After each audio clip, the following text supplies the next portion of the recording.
The guy the Biden administration droned, was he an aid worker or an ISIS-K operative? The administration is, of course, reviewing that strike, and I'm sure that a full assessment will be forthcoming. So you don't know if it was an aid worker or an ISIS-K operative? I can't speak to that, and I can't speak to that in this setting in any event. So you don't know or won't tell us? I don't know because we're reviewing it. Well, see, you'd think you'd kind of know before you off somebody with a Predator drone whether he's an aid worker or he's an ISIS-K. The American people don't like to lose, especially not to the terrorists. But that is exactly what has happened. This has emboldened the Taliban and our adversaries. The Taliban, a designated terrorist group, now equipped with American weapons. Mr. Secretary, if I were just to read your testimony, not having watched any news, I would literally think this was a smashing success. But I do read the news, as most Americans do, and we realize this was a complete debacle.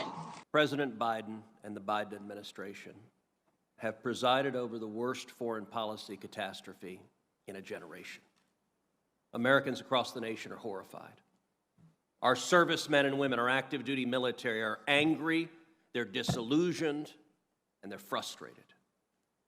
Our enemies across the globe are emboldened, which makes the world more dangerous today for America, and our allies are dispirited. And I think what concerns me the most, among many things, is that detachment from reality. It's the same denial of reality, for example, on the border. A self-inflicted wound, a crisis created by President Biden's policies that have completely thrown open our borders, and yet the administration denies that we have a problem at the border. Assuming it's not classified, can you tell us where you are today? Yes, I'm at the State Department. Oh, couldn't be bothered to come down here and see Congress. All right, that's great. Hey, sir, excuse me, sir. My understanding is that the House is not in session, and that's why the session is. I'm right here, Secretary. Says the chairman. Says the ranking member. We're here. Ever since the disaster began unfolding in Afghanistan, we've seen the Biden administration making political excuses. We've seen Democrats on this committee explaining at great length how everything that happened in Afghanistan is Trump's fault. It's all Trump's fault. Mr. Secretary, Joe Biden is the President of the United States. Kamala Harris is the Vice President of the United States. You are the United States Secretary of State. Just like Jimmy Carter owns the disaster of the Iran hostage crisis, you own this. Mr. Secretary, the execution of the U.S. withdrawal was clearly and fatally flawed. This committee expects to receive a full explanation of the administration's decisions on Afghanistan since coming into office last January. There has to be accountability. Just a few weeks ago, thousands of terrorists, the worst of the worst, were all released from prisons as the Taliban overran the country. The situation we find ourselves in is far worse, in my judgment, as a former chairman of Homeland Security Committee, far worse than pre-9/11. This isn't just you. It's been going on for administration after administration. The Obama administration droned hundreds and hundreds of people. And the thing is there is blowback to that.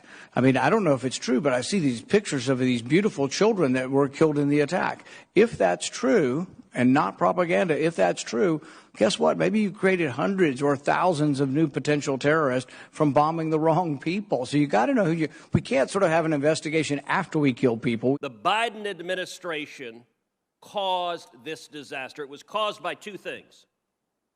Number one, ideological naivete and extremism.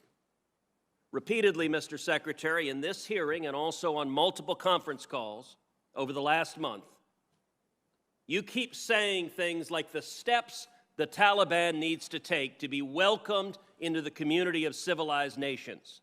Mr. Secretary, they don't want to be welcomed into the community of civilized nations. They are terrorists who want to murder us. This administration doesn't understand that. Joe Biden doesn't understand that.